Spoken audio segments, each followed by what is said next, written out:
Because there's a lot of kids that look up to you, right? And unfortunately, some people have to cut the corners and do the crimes and have to learn the hard way.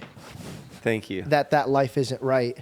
If there's somebody listening to you that's walking in your footsteps, that was right around the time before you got arrested and had to meet God in prison, is there something that you would want them to know? Like, it's just not worth it, even if you receive it? Or like, what is it that you would tell that Jeff in that time capsule, like version of him?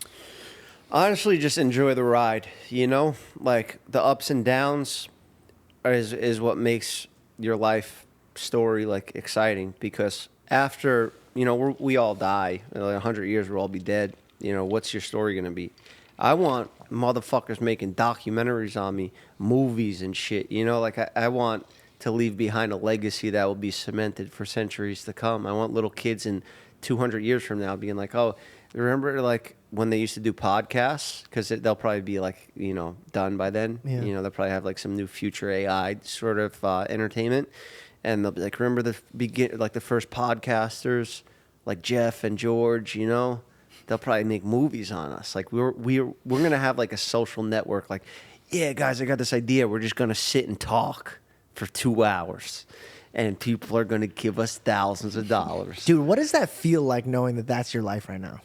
It feels good. Kinda I love crazy. it, but also it's like sometimes I don't feel like getting on and talking. So it's also this time in my life right now.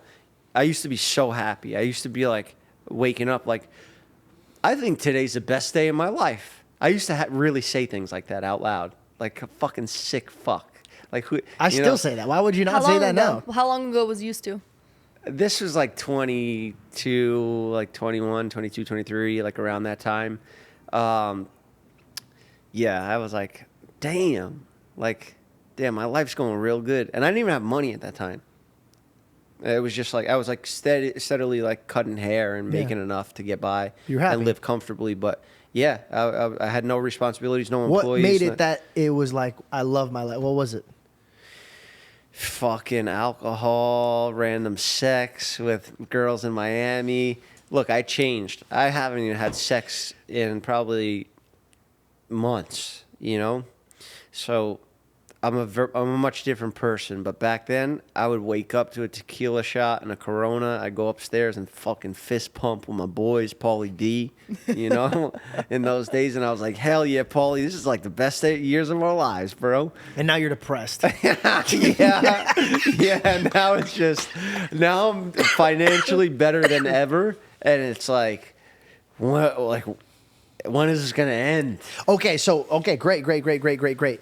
Are you doing what every man finds when he first finds real success, and it's chasing the tail? It's like, I don't want to lose this, so I have to keep going on and doing this. I used to be obsessed with that and like trying to stay relevant for a long time. And that is the most stressful thing that will fuck your head up, is like trying to, like Mike deals with a lot. He's like, well, if Logan gives up on the podcast, what am I going to do? You know, like do I go back to doing porn or whatever the fuck he was doing before? It's haunting knowing that like at any moment the thing that you love could be taken away from you. It's scary. Yeah, and I know we make jokes at Mike, but bro, I was in the same boat. You were in the same boat. Anybody who is in this fast life, waking up every day knowing that this is not a real life, it gets scary that it's going to be taken away from you.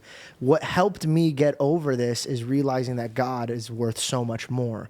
So if they can't take that away from me, and that's my joy, then I live every day like I'm just daydreaming. It's literally freeing. And that's why I want you to be more open, because the more you get open, the more you're going to reflect. And the more you reflect, the more you will see God moving in your life. I mean, even your best friend kept saying, you should even be here. And he cracks jokes, but like... Bro, he's a moron. He says that to me all day long.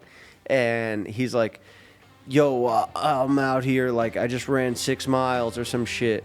And I'm like, good for you. You don't have a job. You get to do that.